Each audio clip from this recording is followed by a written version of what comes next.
La pathologie tumorale, la cancérologie est importante pour notre discipline, puisque vous savez qu'on signe dans nos comptes rendus les diagnostics de pathologie tumorale et que sans ces diagnostics, bien sûr, on ne fait pas un certain nombre de thérapeutiques qui sont dans l'ensemble plutôt agressives, les chimiothérapies, les radiothérapies ou l'ablation chirurgicale.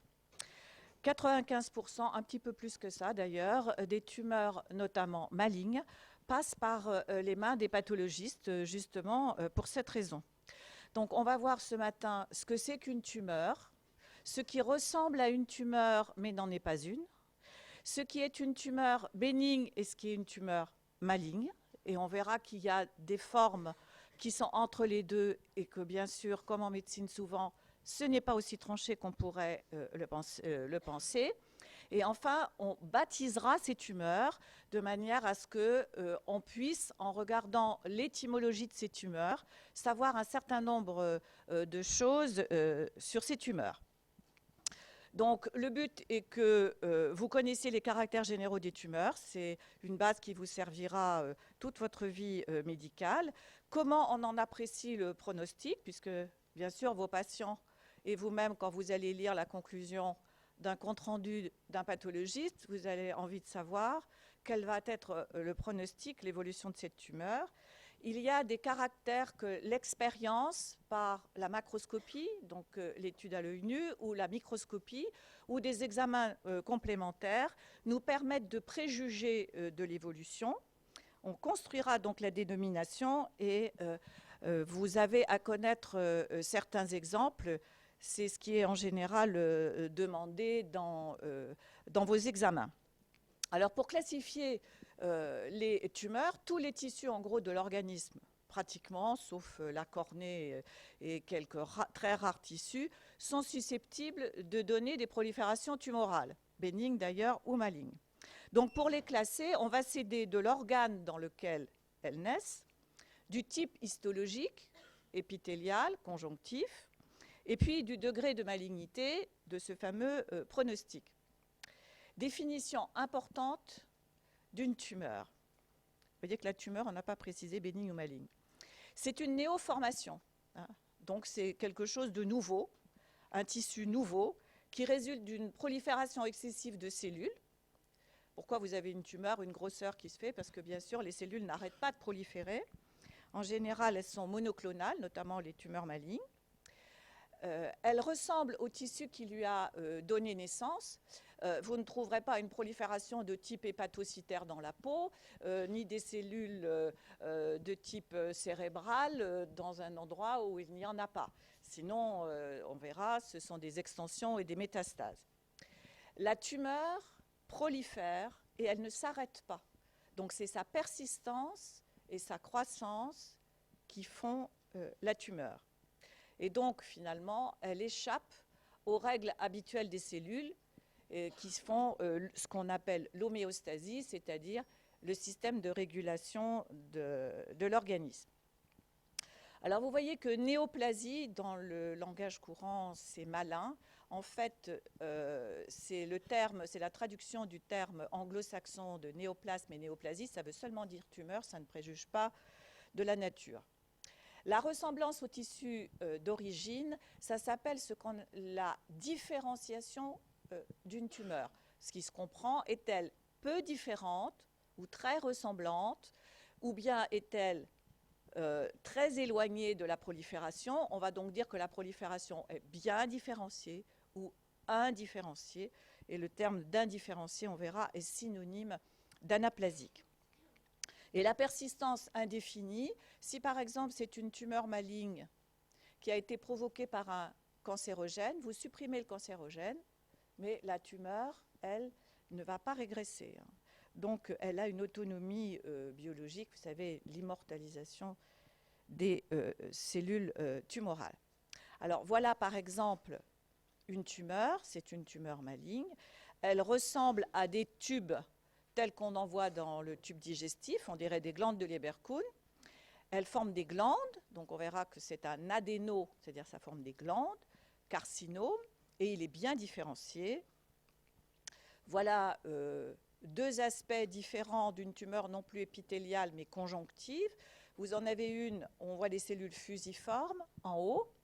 Donc on reconnaît avec un petit peu d'habitude quelque chose qui ressemble à une prolifération notamment musculaire lisse, alors qu'au contraire ici, on ne la reconnaît pas du tout. Ces deux aspects d'une tumeur conjonctive, en l'occurrence la maligne, un aspect différencié et un aspect indifférencié.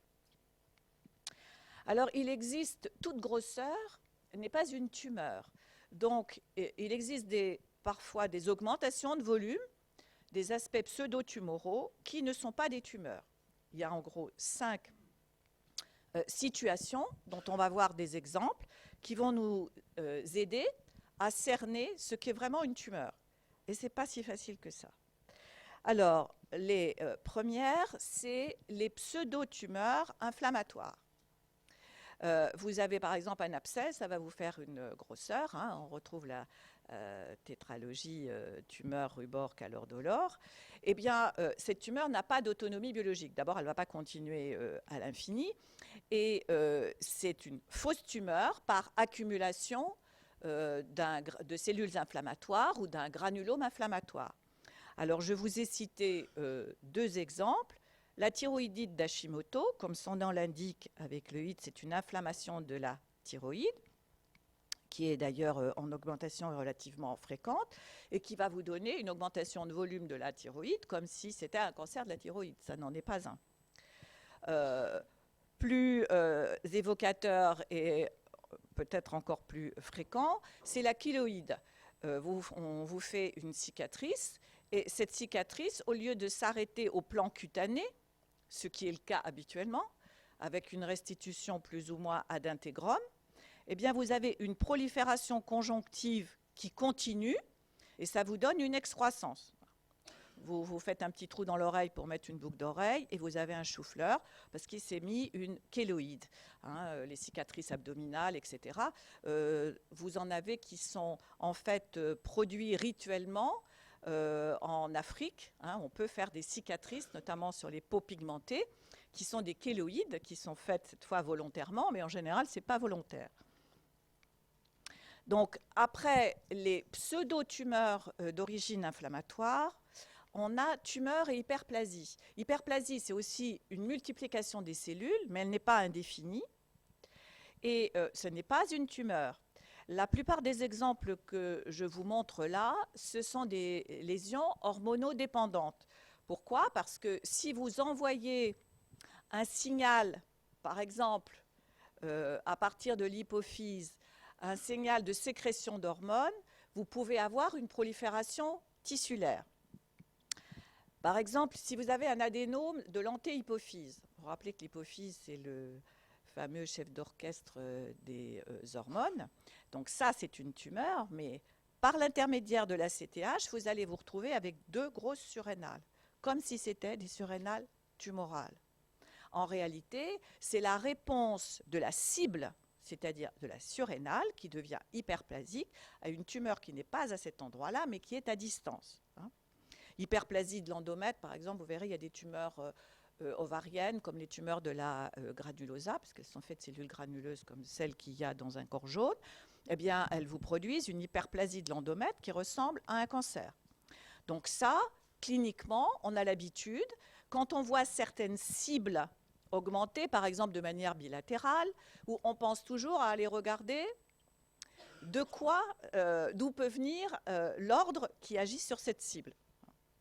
Donc un radiologue qui va avoir une hyperplasie de l'endomètre, il va mettre ses sondes échographiques sur les ovaires pour voir s'il n'y a, par exemple, pas une tumeur ovarienne qui explique l'augmentation de l'endomètre, hein, avant de penser que ça puisse être un cancer de l'endomètre.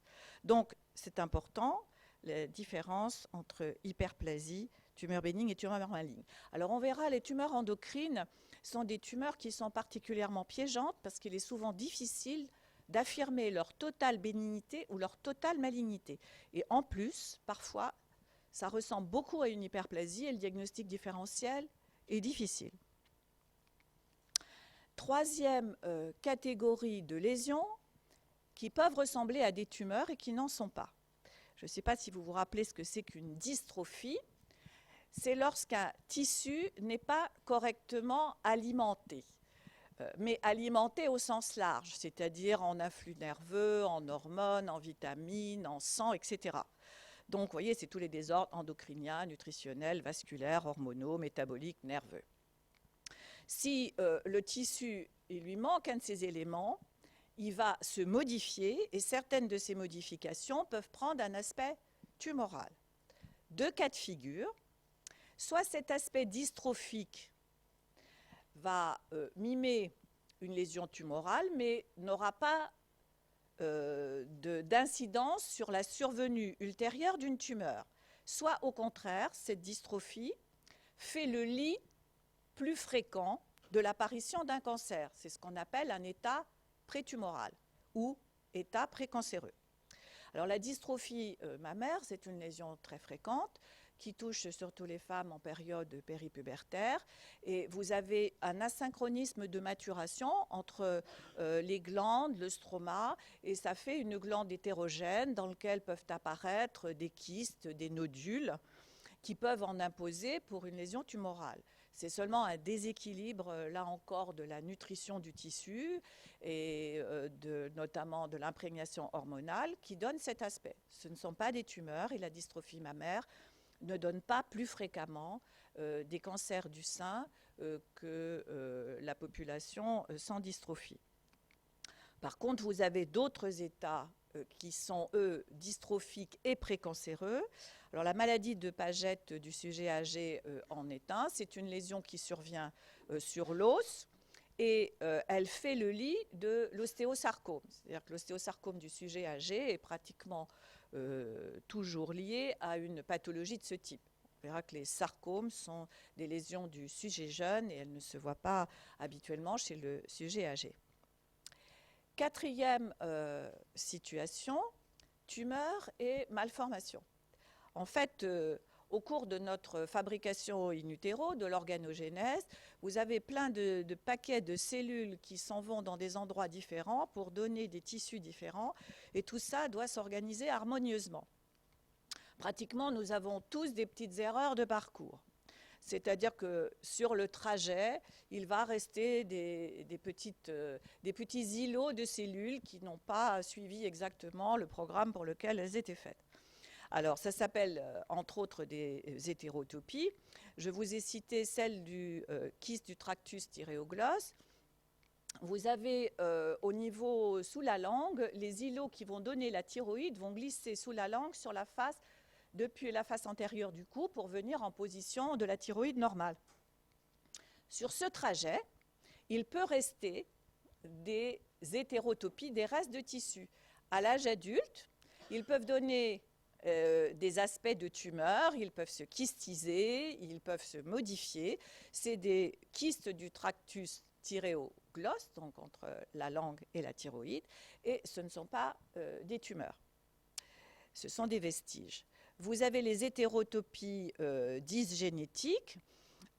Quand, par exemple, là, c'était sur le trajet normal. Quand c'est dysgénétique, le tissu ou l'organe n'existe pas normalement à cet endroit. Alors, il existe des formes de malformation qui sont assez particulières. Je vous demanderai de retenir le terme un peu barbare d'amartome. Il en existe un autre qui est le choristome, qui est à peu près la même chose. Ça s'écrit C-H-O-R-I-S-T-O-M-E. Ça donne une masse nodulaire, donc ça ressemble à une tumeur. Et quand on nous les envoie et qu'on l'examine sous le microscope, on s'aperçoit que c'est constitué de tissus dans le désordre, mais de tissus non tumoraux mélangés.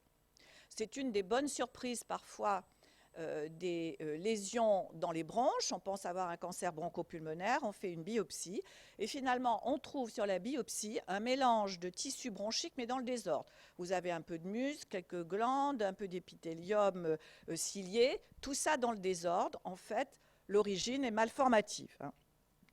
Si les tissus n'étaient pas ceux qu'on trouve habituellement à l'endroit, ce seraient des choristomes.